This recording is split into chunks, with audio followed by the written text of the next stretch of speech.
Ketahuilah,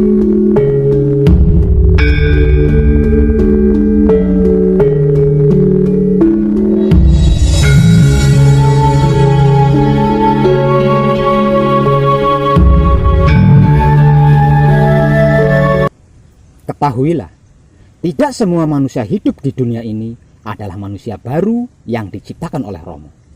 Sebagian besarnya, bisa saya katakan 3/4-nya adalah manusia-manusia masa lampau atau manusia-manusia zaman dulu yang memiliki laku dan lakunya diterima oleh Romo, sehingganya bisa bereinkarnasi atau lahir kembali ke dunia ini dengan wujud manusia baru dan karakter yang berbeda untuk menyempurnakan laku masa lalunya itu, sehingga berhasil mencapai kehidupan yang sempurna dan hidup abadi bersama Romo.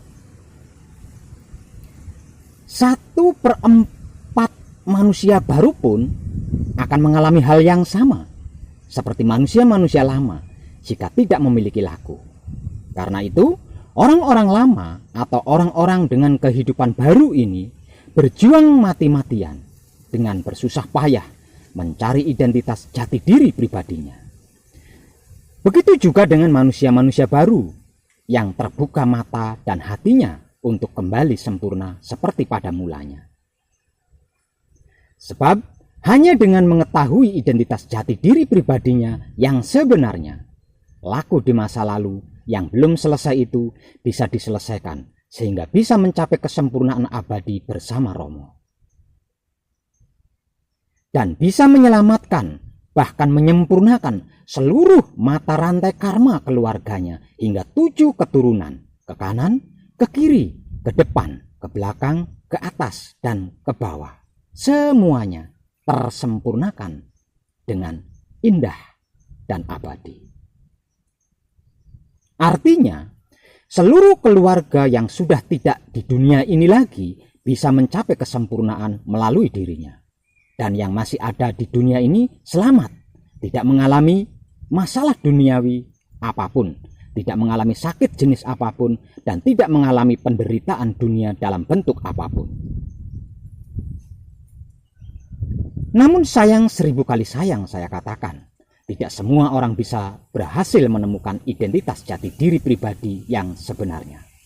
Baik melalui bimbingan dari seseorang ahli atau lelaku sendiri dengan cara bertapa dan lain sebagainya. Karena hal ini teramat sangat rumit dan membutuhkan waktu yang sangat panjang. Orang-orang yang sudah berhasil mencapai tingkatan ini pun belum tentu mau mengajarkannya kepada orang lain. Karena lagi-lagi dikarenakan saking rumit dan panjangnya waktu pembelajaran untuk mencapainya. Saya punya kisah nyata yang menarik mengenai hal ini. Beberapa waktu yang lalu, ada manusia hidup berasal dari Kediri yang ingin mencapainya. Dan dengan terus terang, saya katakan bahwa ini bukanlah main-main. Ini adalah sesuatu hal yang tidak gampang dan tidak mudah, serta tidak singkat. Namun, dia tetap menyatakan kesiapannya untuk mempelajarinya. Apapun yang terjadi, tetap maju katanya. Atas tekadnya itu, saya pun mulai menuntunnya dengan tanpa tedeng aling-aling. Berbagai macam laku spiritual yang kesemuanya itu tidak ada yang mudah saya bimbingkan berbulan-bulan lamanya. Setelah hampir mencapai puncak keberhasilan orang Kediri ini, saya beritahu identitas jati dirinya yang sebenarnya, bahwa dia adalah manusia reinkarnasi dari masa lalu, dari manusia zaman dulu yang tidak sesuai dengan harapan angan-angan 4 anasir yang diinginkannya. Dan ketika saya menguji kesungguhannya untuk yang terakhir kalinya sebelum saya tuntun untuk menyaksikan kesejatiannya, orang Kediri ini langsung angkat tangan, mundur nyerah, tidak mau menjalankan garis hidup yang telah tertulis dalam kitab hidup atau Lauhul Mahfuz. Dia memilih kembali menjadi orang awam, menjadi manusia yang setiap waktunya dipermainkan oleh nafsu 4 anasirnya bersama seluruh keluarganya dengan 1000 masalah, 1000 penyakit, 1000 penderitaan duniawi dan mati tersesat bersama seluruh keluarganya daripada kesempurnaan abadi bersama Romo. Dan bisa menyelamatkan, bahkan menyempurnakan seluruh mata rantai karma keluarganya hingga 7 turunan. Ke kanan, ke kiri, ke depan, ke belakang, ke atas, dan ke bawah. Yang artinya seluruh keluarganya yang sudah tidak di dunia ini bisa mencapai kesempurnaan melalui dirinya. Dan yang masih ada di dunia ini selamat. Artinya tidak mengalami masalah dunia apapun, tidak mengalami sakit jenis apapun, dan tidak mengalami penderitaan dunia dalam bentuk apapun. Aneh ya? Sungguh aneh. Semua orang, seluruh manusia hidup mendambakan hal ini. Namun orang Kediri ini justru sebaliknya. Dan saya pun baru menemukannya sekarang. Dan satu orang ini, bahwa Romo juga menciptakan makhluk seperti orang dari Kediri ini. Saya pun tidak memaksanya. Semua laku spiritual yang sudah saya perjuangkan dengan susah payah membimbing dia, saya putus total. Dia pun saya kembalikan sebagai manusia awam lagi. Manusia yang di setiap waktunya menjadi permainan nafsu 4 anasirnya. Dengan semua dan seluruh masalahnya, penyakit dan penderitaannya, serta karma-karma yang sudah menjadi garis hidupnya. Sebagai mayat hidup yang belum mengenal hidupnya dan maha hidupnya. Pertanyaan saya sekarang untuk panjenengan semuanya. Apakah panjenengan setelah mengetahui identitas jati diri pribadi saya ulang. Pertanyaan saya sekarang untuk panjenengan semuanya. Apakah panjenengan setelah mengetahui identitas jati diri pribadi panjenengan yang sebenarnya, dan ternyata identitas jati diri pribadi panjenengan yang sebenarnya itu tidak seperti yang panjenengan harapkan, tidak sama dengan angan-angan 4 anasirnya panjenengan, apakah panjenengan juga akan seperti orang dari Kediri itu?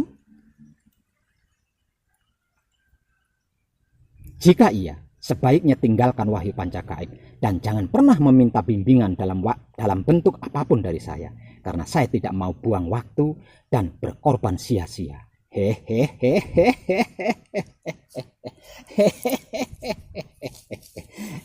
Dan tenan, ada-ada saja Romo ini. Sungguh lengkap dan komplitnya Romo menciptakan makhluk, bukan? Namun apapun itu bisa diubah sesuai keinginan kita kan. Kan datnya Romo, yaitu hidup, ada di dalam diri kita. Artinya kehendak Romo, ya kehendak kita. Iya kan? Artinya lagi, satu misal contoh, jika Romo memberikan garis bengkok, kita bisa mengubahnya menjadi lurus. Kalau Romo memberikan kehidupan menderita, kita bisa mengubahnya menjadi sempurna. Bahkan jikalau Romo memberikan kematian hari ini, kalau kita belum menghendakinya, kita bisa menundanya sampai kita menghendakinya. Itu kalau kita sudah berhasil mencapai tingkatan kesadaran murni, atau tingkatan suci, atau tingkatan manunggal jati. Tinggal manusianya itu mau apa tidak. Kalau sudah mau, bisa apa tidak. Nah, untuk bisa mencapai tingkatan kesadaran murni atau suci atau manunggal jati ini, ya kita harus belajar toh. Dan belajarnya inilah yang rumit dan membutuhkan waktu yang tidak sebentar. Sungguh meruginya dirimu yang sudah mencapai tingkatan ini jika sampai terjatuh menjadi orang awam lagi. Para kadang kinasiku sekalian, hampir seluruh manusia mendambakan atau menginginkan kebahagiaan dan ketenangan. Namun semua yang mencari kebahagiaan dan ketenangan itu tidak mengerti, tidak memahami, bahkan tidak mengetahui apa dan bagaimana itu bahagia, apa dan bagaimana itu tenang.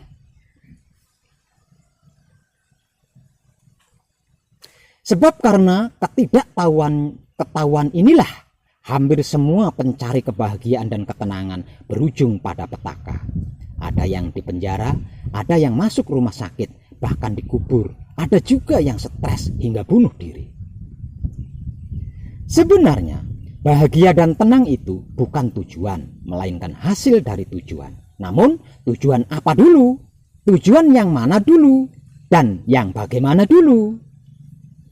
Karena tidak semua tujuan menghasilkan kebahagiaan dan ketenangan. Lebih baik mati demi sesuatu daripada hidup tanpa tujuan. Begitulah prinsip masa muda saya dulu. Karena hidup tanpa tujuan itu membuat seseorang hanya berputar-putar pada keadaan yang sama. Di tempat itu saja maksudnya. Jadi hal ini akan sangat sia-sia. Sebab itu saya pernah memiliki prinsip hidup, yaitu lebih baik mati daripada tidak memiliki tujuan hidup yang jelas. Namun itu tidak akan mampu membuat diri kita mencapai suatu pencapaian yang maksimal kalau tidak memiliki dasar yang pasti. Itu seperti mimpi di siang bolong, hanya akan menjadi khayalan, imajinasi online saja. Untuk itu kita butuh tujuan dasar yang jelas dan pasti untuk melakukan sesuatu kegiatan demi mencapai apa yang menjadi tujuan hidup yang jelas dan pasti pula. Tujuan paling utama dari hidup kita adalah kesempurnaan abadi. Karena hanya di dalam kesempurnaan abadilah kebahagiaan dan ketenangan jiwa dan raga berada. Itu jelas dan pasti. Ini terlepas dari apakah seseorang itu meyakini agama atau tidak. Apakah seseorang itu meyakini agama ini atau agama itu. Kita semua sedang mencari sesuatu yang lebih terbaik dalam kehidupan dunia ini. Dan sesuatu yang terbaik dari seluruh yang baik adalah kesempurnaan abadi. Maka gerakan atau kelakuan paling dasar dari hidup kita adalah menuju kesempurnaan abadi. Setiap orang, bahkan seluruh makhluk hidup, pasti ingin mendapatkan kesempurnaan abadi ini dalam kehidupannya. Namun pertanyaannya adalah apa, bagaimana, dan seperti apa itu yang disebut kesempurnaan abadi? Semua orang berusaha keras untuk mencapai tujuannya. Usahanya itu bisa diistilahkan seperti kepala jadi kaki, kaki jadi kepala. Bahkan tidak peduli halal atau haram. Sampai-sampai jual harga diri pun dilakukan untuk itu. Namun tidak semua orang yang berusaha keras untuk mencapai tujuan itu mengerti, memahami, dan mengetahui apa, bagaimana, dan seperti apa itu yang disebut kesempurnaan abadi. Ngertinya, pahamnya, taunya hanya sebatas bahagia dan tenang saja. Dan pertanyaannya lagi sekarang, benarkah mengerti, memahami, dan mengetahui apa dan bagaimana itu arti maksudnya bahagia dan tenang? Apakah bahagia dan tenang itu kaya raya, punya rumah dan kendaraan mewah, punya pengaruh, wibawa, punya penghasilan, punya usaha, bisnis, berpangkat tinggi, jadi bos, banyak istri simpanan, cantik-cantik lagi. Kalau wanita, banyak suami simpanan, ganteng-ganteng lagi. Ngertinya, pahamnya, taunya, kebanyakan orang bahagia dan tenang itu kalau kaya raya, punya rumah dan kendaraan mewah, punya pengaruh, wibawa, berpangkat tinggi, jadi bos, banyak istri simpanan, cantik-cantik lagi. Kalau wanita banyak suami simpanan, ganteng-ganteng pula. Dikiranya itu adalah kebahagiaan dan ketenangan.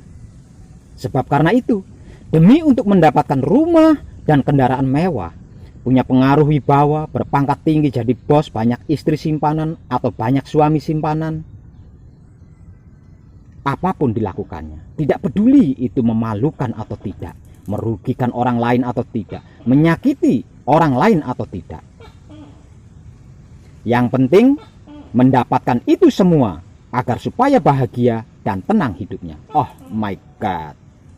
Kalau kebahagiaan dan ketenangan itu bisa diukur dengan rumah dan kendaraan mewah, punya pengaruh, wibawa, berpangkat tinggi, jadi bos, banyak istri simpanan atau banyak suami simpanan, coba tanyakan kepada mereka yang mempunyai rumah dan kendaraan mewah, punya pengaruh, wibawa, berpangkat tinggi, jadi bos, banyak istri simpanan atau banyak suami simpanan itu. Bahagiakah mereka? Tenangkah mereka? Kalau bahagia, kenapa mereka takut tersaingi dan kalah? Kalau tenang, mengapa dan kenapa semakin bagus rumahnya, semakin tinggi pula pagar rumahnya dan rapat? Ada satpamnya lagi, ada anjing galaknya lagi. Hayo.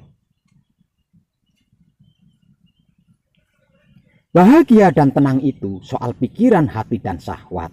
Tentang pikiran, hati, dan syahwat para kadang kinasiku sekalian, soal dan tentang suasana pikiran, hati, dan syahwat, atau sikon pikiran, hati, dan syahwat, atau keadaan pikiran, hati, dan syahwat.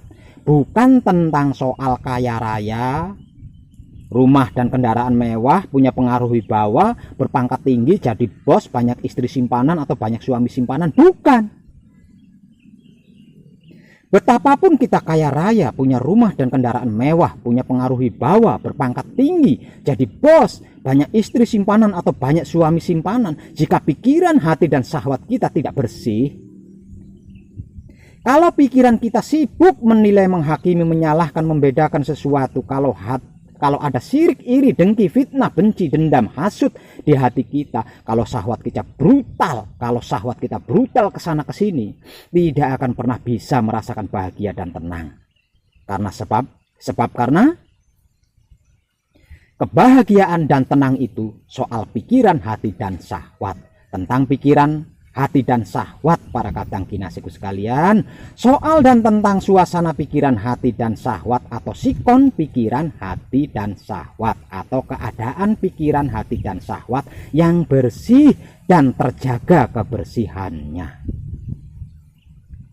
Bahagia dan tenang adalah merupakan seperangkat paket bekal dari Maha Suci kepada zatnya atau ruhnya selama berpisah dengannya. Lebih jelasnya seperti ini, setelah Tuhan mengambil sebagian ruhnya untuk menghidupkan makhluk, terutama manusia, Tuhan membekalkan semua dan segala yang diperlukan dan dibutuhkan oleh ruhnya selama berpisah dengannya. Kalau dalam istilah spiritualnya, hal itu sudah ditulis dengan pasti dan jelas dalam kitab Lauh Mahfudz. Dan di antara seluruh bekal tersebut yang paling utama adalah kesempurnaan abadi yang menjadi asal-usul sangkan paraning dumadinya.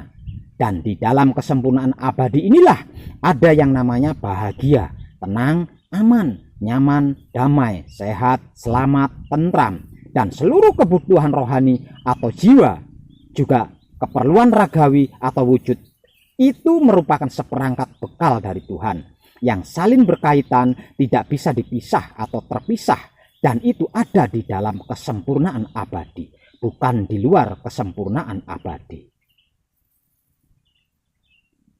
Jadi tidak bisa diambil salah satunya saja, semisal bahagia saja, yang lain tidak perlu, atau mengambil tenangnya saja, tidak perlu bahagia dan lain-lain. Tidak bisa begitu dan seperti itu, karena seluruh kebutuhan rohani atau jiwa yang ada di dalam kesempurnaan abadi ini merupakan satu paket yang saling berkaitan satu sama lainnya.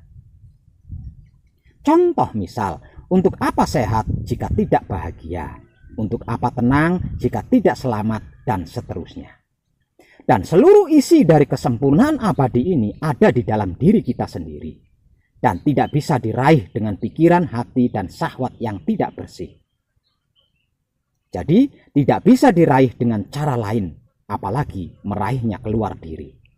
Lawong ada di dalam diri kita, keluar diri, memangnya mau apa dan mau kemana? Para kadang kinasiku sekalian, tujuan laku murni menuju suci adalah minimal mendekatkan diri sedekat mungkin dengan Tuhan, sehingga dapat menyaksikannya dengan kesadaran panca indera seutuhnya. Maksimal roh sucinya atau hidupnya bersatu dengan sucinya Tuhan. Filsafat yang menjadi dasar pendekatan diri ini adalah, pertama, Tuhan berlaku sesuai sangkaan hambanya. Jadi, jika kita menganggapnya bersifat rohani, maka bagian yang dapat mendekatkan diri dengan Tuhan, ya rohnya atau hidupnya. Kalau menganggapnya bersifat wujud, maka bagian yang dapat mendekatkan diri dengan Tuhan ya wujudnya. Namun jikalau menganggapnya bersifat rohani juga wujud, berarti yang dapat mendekatkan dirinya yaitu jiwa dan raganya. Namun yang paling pasti bahwa Tuhan itu bukanlah anggapan-anggapan atau bukan anggap-anggapan, karena dia mutlak dalam segala halnya. Kedua, Tuhan adalah maha suci, dan suci itu bukan warna, bukan pula bentuk, juga bukan keakuan, melainkan kemurnian yang bersih, yang tidak tercampuri oleh apapun. Dan hal ini terdapat di bagian tubuh kita sendiri, tersebut pikiran, hati, dan syahwat, yang secara spiritual disebut-sebut sebagai Baitul Makmur, Baitul Muharram, dan Baitul Muqaddas, atau Sirullah, Datullah, Sifatullah, atau Nurullah, Nur Muhammad, dan Nur Ilmu Muhammad. Maka yang dapat diterima Tuhan untuk mendekatinya adalah suci. Jadi, mau mendekatkan diri dengan Tuhan menggunakan cara dan teknik apapun, jika pikiran, hati, dan syahwatnya tidak bersih, tidak murni, bagaimana mungkin bisa? Satu-satunya adalah tasawuf. Tasawuf adalah ilmu yang membahas masalah pendekatan diri manusia kepada Tuhan melalui penyucian rohnya.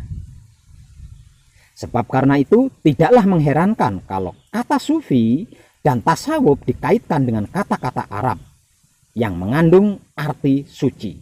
Salah satu contohnya, kata kafa dalam arti suci dan sufi adalah orang yang disucikan. Itu dikarenakan kaum sufi banyak berusaha menyucikan diri mereka melalui banyak melaksanakan ibadat seperti menghilangkan iri, dengki, sirik, benci, dendam, dan lain-lain dalam dirinya. Bahkan meninggalkan semua kemelekatan duniawinya seperti anak istri dan kepemilikan harta benda. Di antara semua pendapat itu, pendapat terakhir inilah yang banyak diterima sebagai asal kata sufi. Jadi, sufi adalah orang yang memakai wol kasar untuk menjauhkan diri dari dunia materi dan memusatkan perhatian pada alam rohani. Maksudnya, rohani itu adalah tentang pikiran, hati, dan syahwat. Di era modern yang lebih gaul disebut sebagai zaman milenium ini hanya terdapat pada kedirian seorang putra Romo. Kenapa dan mengapa saya katakan hanya? Sebab karena cuma putra Romo lah yang tersabda sebagai kitab suci sejati ada makna wujudnya bagi sesama makhluk hidup. Tersabda sebagai wulang reh sejati tutur kata bahasanya bagi sesama makhluk hidup. Dan tersabda sebagai berbudi bawa laksana tingkah laku perbuatannya bagi sesama makhluk hidup. Coba saja dikaji sendiri dengan mudah. Jangan mudah percaya dulu. Coba saja dikaji sendiri. Jangan mudah percaya dulu.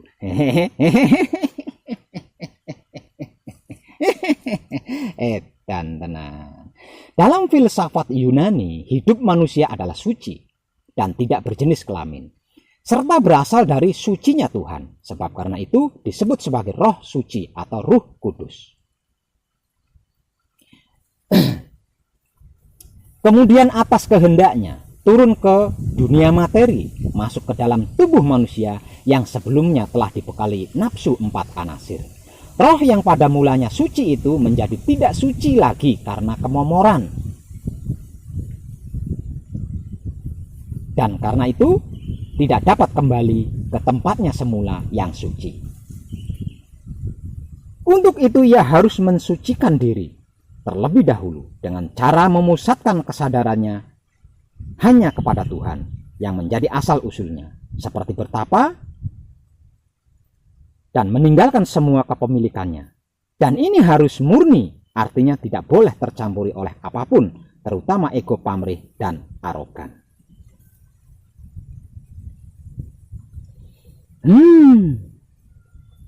Rumit ya, sulit dan berat. Namun tidak dengan laku murni menuju sucinya putra, cukup patrap samadhi dan mempraktekkan kekudangan Romo, selesai. Sesederhana itu, ya, sesederhana itu. Kan hidup atau roh suci atau Roh Kudus, kalau digambarkan sesuatu cahaya, maka tiada redup dan henti-hentinya. Sinarnya selalu memancar dari Tuhan. Begitu juga sebaliknya, saling menyinari terang cahayanya. Tuhan memberikan dan hidup mengembalikannya. Jadi tidak perlu diapa-apain lagi. Tidak harus di itu ini, cukup nikmati dengan rasa syukur, kesadaran, cinta, kasih sayang yang sadar hidup, koneksinya klimak deh.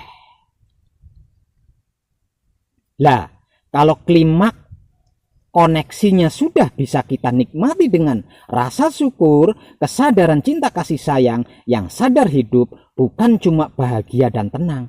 Semua dan segala yang tertulis dalam kitab Lauh Mahfudz milik kita. Lawong memang itu milik kita kan? Bukan cuma itu dan tidak hanya itu.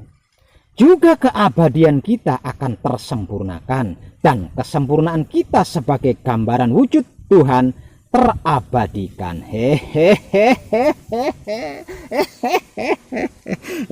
Dan tenang. Selama hidup ini masih kotor, tidak bersih, tidak murni, tidak suci seperti pada mulanya, maka selama itu pula ia akan tetap tinggal di bumi atau dunia fana ini. Hingga usahanya membersihkan diri melalui reinkarnasi demi reinkarnasi berhasil. Kalau sudah bersih, sudah murni dan tidak kotor lagi, artinya sudah suci, maka seketika itu ia dapat mendekatkan diri dengan Tuhan hingga ke tingkat bersatu dengan Dia di bumi ini. Dan dimanapun, sehingganya kesempurnaan hidup menjadi abadi dan keabadian Tuhan menjadi tersempurnakan. Namun ilmu pengertian dan pemahaman penyucian diri melalui reinkarnasi ini tidak terdapat di dalam ajaran agama. Walaupun di dalam kitabnya tersurat, namun dalam pengajarannya tidak ada. Entah apa alasannya, saya tidak mau cari tahu lagi. Karena sudah capek, sudah lelah, dan sudah lebih bosan deh. Hanya sebatas diuraikan bahwa roh sesudah tubuh mati tidak akan kembali hidup lagi serupa di bumi. Sedangkan roh suci sesudah bercerai dengan tubuh, roh pergi ke alam barzah dan menunggu datangnya hari perhitungan. Oh my God. Selama menunggu datangnya hari perhitungan, yaitu kiamat, yang konon sudah ditentukan oleh Tuhan, katanya seluruh amal perbuatannya ditimbang. Jika baiknya lebih banyak, akan tempat menunggunya adalah surga. Kalau buruknya yang lebih banyak, maka tempat untuk menunggunya adalah neraka. Hingga hari perhitungan itu tiba. Namun konsep tentang bersatunya roh dan Tuhan di dunia ini yang sudah saya informasikan tadi ada terdapat dalam ilmu tasawuf agama, khususnya Islam. Kalau di kitabnya tidak ada, atau mungkin bahasanya yang halus sehingga saya tidak mengetahuinya. Maklum, saya kan orangnya blak kotak apa adanya, tidak suka berbelit-belit, sukanya terus terang, karena terang terus itu jelas. Dan tenang. Dalam agama Buddha, tentang ini dikatakan dari konsep nirwana. Nirwana dapat dicapai dengan meninggalkan dunia, memasuki hidup kontemplasi, dan menghancurkan diri. Ajaran menghancurkan diri untuk bersatu dengan Tuhan juga terdapat dalam Islam. Sedangkan pengaruh dari agama Hindu dikatakan datang dari ajaran bersatunya Atman dengan Brahman melalui kontemplasi dan menjauhi dunia materi. Dalam tasawuf Islam terdapat pengalaman ittihad atau persatuan roh manusia dengan roh Tuhan. Kita perlu mengingat agama Hindu dan Buddha, filsafat Yunani, dan agama Kristen datang lama sebelum Islam, yang kemudian datang dipengaruhi oleh yang datang terdahulu. Adalah suatu kemungkinan, meskipun terdapat ini memerlukan bukti-bukti historis. Dalam kaitan ini timbul pertanyaan, sekiranya agama tersebut tadi tidak ada, tidakkah mungkin tasawuf timbul dari dalam ajaran agama itu sendiri? Hakikat tasawuf atau laku kita adalah mendekatkan diri kepada Tuhan, hingga berhasil manunggal atau melebur menjadi satu dengannya. Dalam semua ajaran agama dijelaskan dengan tegas dan lugas bahwa Tuhan itu dekat sekali dengan manusia. Dekatnya Tuhan sampai-sampai disuratkan di dalam kitab, jika hambaku bertanya kepadamu tentang aku, maka aku dekat dan mengabulkan semua orang yang memanggil jika aku dipanggil. Kaum Sufi mengartikan doa ini bukan berdoa, akan tetapi berseru agar Tuhan mengabulkan semuanya, seruannya, untuk melihat Tuhan dan berada dekat kepadanya. Dengan kata lain, ia berseru agar Tuhan membuka hijab dan menampakkan dirinya kepada yang berseru. Bahkan ada ayat yang mengatakan, timur dan barat kepunyaan Tuhan, maka kemana saja kamu berpaling, di situ ada wajah Tuhan. Ayat ini mengandung arti bahwa di mana saja Tuhan dapat dijumpai, Tuhan dekat dan para pelaku tidak perlu pergi jauh untuk menjumpainya, apalagi meninggalkan semuanya. Cukup bersihkan pikiran, hati dan syahwat, kemudian jaga kebersihan tersebut dengan iman, selesai deh. Ada yang lebih vulgar lagi, yaitu aku itu batinnya manusia dan manusia itu wujud kenyataanku. Ayat ini menggambarkan Tuhan berada bukan di luar diri manusia, tetapi di dalam diri manusia itu sendiri. Karena itu hadis mengatakan, siapa yang mengenal dirinya pasti mengenal Tuhannya.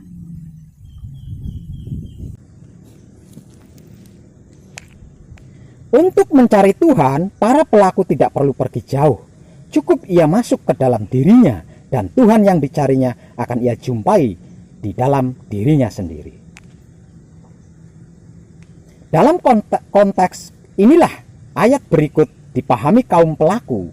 Bukanlah kamu yang membunuh mereka, tapi Allah lah yang membunuh.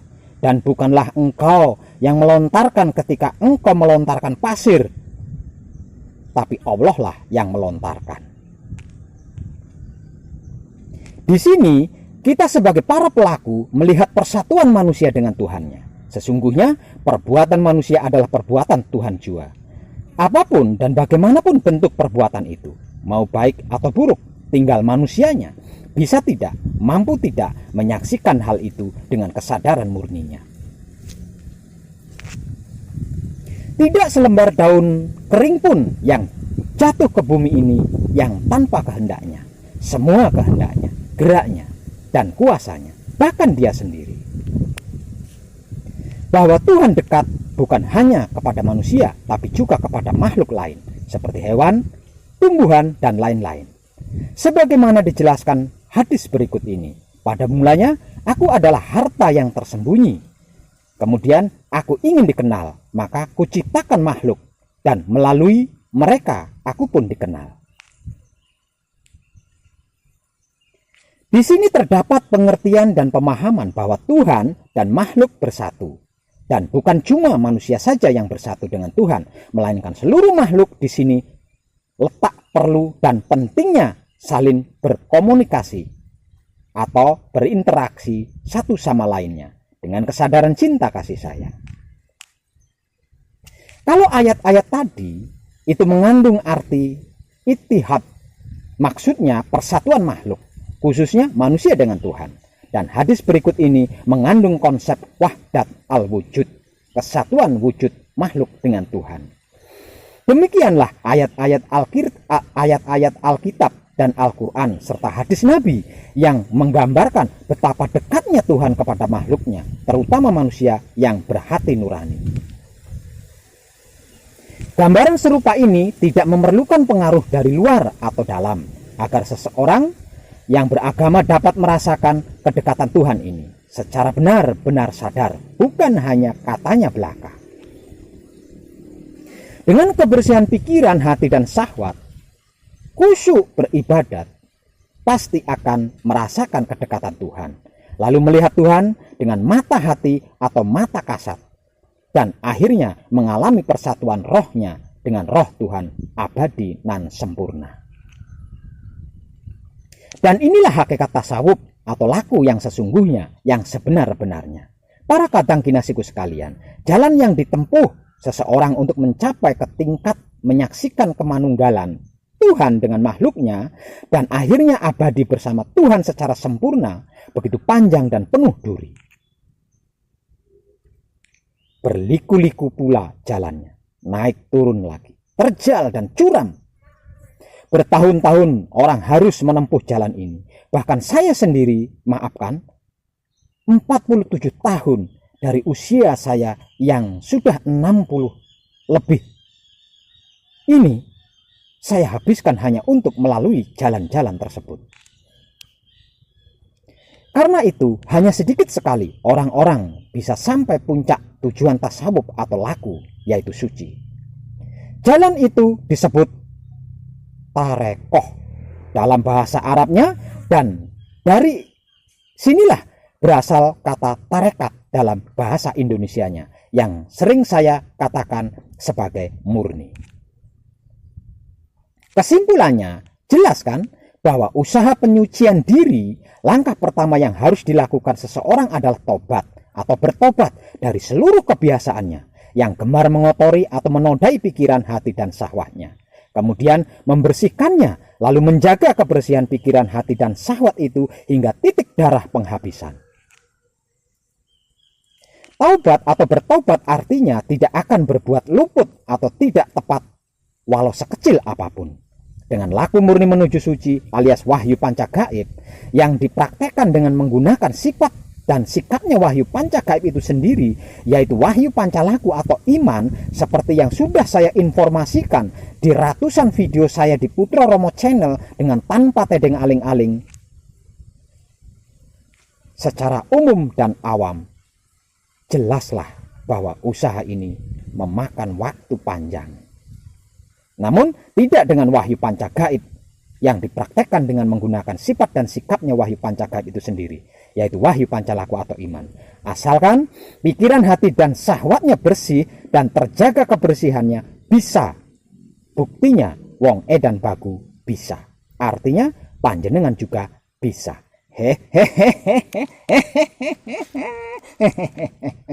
Edan tenang. Lah iya toh, kan kita sama-sama manusia hidupnya. Ayo, berarti jika wong edan bagu bisa, siapapun pasti bisa. Kalau kesenangan dunia dan kelezatan materi tidak bisa menggodanya lagi, berarti sudah terjaga dan selalu terjagalah kebersihan pikiran, hati, dan syahwatnya, yang lambat laun akan menjadi tempat tinggal Tuhan. Selanjutnya para pelaku akan memasuki dan menapaki perjalanan abadi yang sempurna. Awal perjalanannya, para pelaku dalam hubungannya dengan Tuhan dipengaruhi rasa dan perasaan takut atas salah, dosa, luput yang dilakukannya. Rasa dan perasaan takut itu kemudian berubah menjadi rasa was-was, bahkan ragu apakah tobatnya diterima Tuhan, sehingga ia dapat meneruskan perjalanan mendekatkan diri kepada Tuhan. Lambat laun ia akan merasakan bahwa Tuhan bukanlah zat yang suka murka, tapi zat yang penuh cinta kasih sayang kepada hambanya. Sehingganya rasa dan perasaan takut dan ragu itu hilang, dan timbullah sebagai gantinya rasa dan perasaan cinta kasih sayang kepada Tuhan. Pada fase ini, rasa dan perasaan cinta kasih sayangnya kepada Tuhan bergejolak, bergelora, membara dalam pikiran, hati, dan syahwatnya. Di fase inilah para pelaku menerima dan menyaksikan pengampunan dari Tuhan akan seluruh salah, dosa, luput, karma, dan lain-lain, yang rasa nikmatnya melebihi dari segala kenikmatan duniawi. Setelah menerima dan menyaksikan pengampunan dari Tuhan, selanjutnya kepatuhan kepada Tuhan akan menggantikan sifat dan sikap 4 anasirnya. Menyerahkan seluruh dirinya hanya kepada yang dicintainya, dikasihinya, disayanginya, yaitu Dat Maha Suci Hidup, atau Kanjeng Rama sejati Gusti Prabu Heru Cokrosemono. Lalu secara otomatis pikiran, hati dan syahwatnya kosong dari segala-galanya, kecuali dari diri yang dicintai, kasihi dan sayangi, yaitu Dat Maha Suci Hidup atau Kanjeng Rama sejati Gusti Prabu Heru Cokrosemono. Sehingganya apapun itu, bagaimanapun itu adalah dia sendiri, bukan kita, aku atau kamu. Di setiap gerak pikiran dan gerak hati serta syahwatnya selalu patrap samadi untuk bermunajat. Aku mengabdi kepadamu bukan karena takut kepada neraka, bukan pula karena ingin masuk surga, tetapi aku mengabdi karena cintaku, kasihku, sayangku hanya kepadamu. Romo, jika kupuja engkau karena takut kepada neraka, bakarlah mataku karena engkau. Janganlah sembunyikan keindahanmu yang kekal abadi itu dari pandanganku.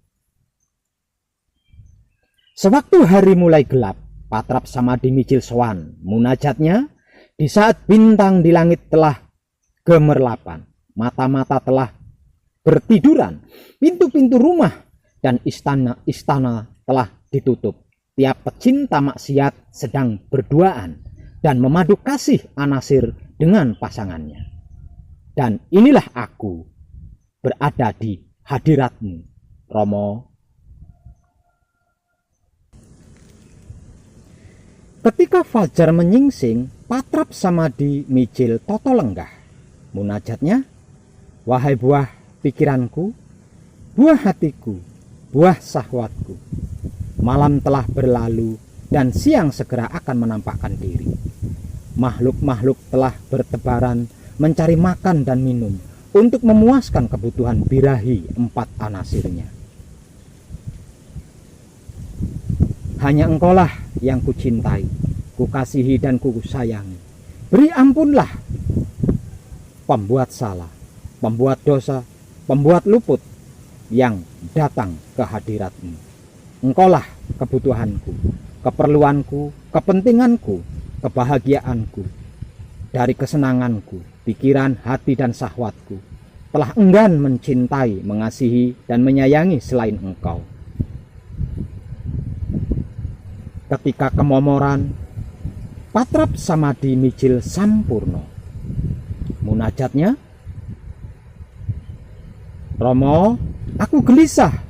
Apakah engkau terima aku sehingga aku bahagia? Ataukah engkau tolak sehingga aku merasa sedih? Demi kemahakuasaanmu, inilah yang akan kulakukan selama engkau beri hajat kepadaku. Sekiranya engkau usir aku dari depan pintumu, aku tidak akan bergerak, karena cinta kasih sayangku kepadamu telah memenuhi pikiran, hati dan syahwatku. Begitu penuh pikiran, hati dan syahwatnya dengan rasa cinta kasih sayang kepada Tuhan. Seandainya ada yang bertanya kepadanya, apakah kamu benci kepada setan yang jahat dan keburukan? Pasti akan menjawabnya, cinta kasih sayangku kepada Tuhan tidak meninggalkan ruang kosong di dalam pikiran, hati dan syahwatku untuk benci.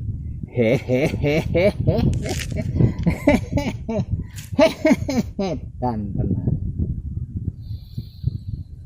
Para kadang kinasiku sekalian, ku cintai engkau dengan 2 cinta kasih sayang. Cinta kasih sayang karena diriku dan cinta kasih sayang karena dirimu. Cinta kasih sayang karena diriku membuat aku lupa yang lain dan senantiasa menyebut namamu. Cinta kasih sayang kepada dirimu membuat aku melihat engkau karena engkau bukanlah hijab. Tiada puji bagiku untuk ini dan itu. Bagimulah puji dan untuk semua. Amin. Apa yang saya informasikan dalam rekaman video saya kali ini belumlah selesai, artinya masih ada sambungannya. Untuk memperpendek durasi videonya supaya tidak makan kuota, saya hentikan sampai di sini dulu dan akan saya sambung dalam video berikutnya sebagai sambungannya. Itu pun jika ada waktu dan sikonnya mendukung. Dan tenan. Tercerahkanlah panjenengan semuanya. Dan salam setuhan penuh cinta kasih sayang dari dalam lubuk hati saya, Wong Edan Bagu yang paling dalam. Selamat, selamat, selamat. Rahayu, rahayu, rahayu. Damai, damai, damai, tentram. Saya Wong Edan Bagu ngaturaken sugeng rahayu lir ing sambikala amanggih yuwana. Pinayungan mring ingkang maha suci. Basuki Yuwono Teguh Rahayu Slamet. Berkah selalu untuk semuanya tanpa terkecuali. Terutama para sedulur, khususnya para kadang konto dan kanti anom saya yang senantiasa direstui yang dat maha suci hidup. Om Santi Santi Santi Om. Wassalamualaikum warahmatullahi wabarakatuh. Terima kasih dan salam kebajikan.